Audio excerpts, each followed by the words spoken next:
জন্য ওয়াশরুমে নিয়ে যাবে, বাথরুমে নিয়ে যাবে, পুকুরের ঘাটে নিয়ে যাবে, নদীর ঘাটে নিয়ে যাবে। বাই চান্স ব্যতিক্রম শেরবানিটা পায়ের নিচে পড়ে গেল।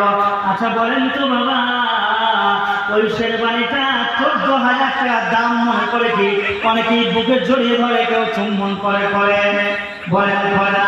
কিন্তু যেদিন আপনি সহজপুর বাজার থেকে 50 টাকা দিয়ে কোরআনের একটা জামা কিনে নিয়ে আনেন, কোরআনের একটা জুস্তার অথবা একটা গ্লাস আপনি কিনে নিয়ে আসলেন, বাই চান্স ব্যতিক্রম যদি গ্লাসটা পায়ের নিচে পড়ে যায়, আচ্ছা বলেন তো বাবা, আমরা চুম্বন করে কি করে না? করে। এটা কাঠের মর্যাদা নয়, কাপড়ের মর্যাদা নয়। এই কোরআনের গায়ে যারা লেগেছে তাদের সম্মানকে যিনি বাড়িয়ে দিয়েছেন তিনি কে? আল্লাহ।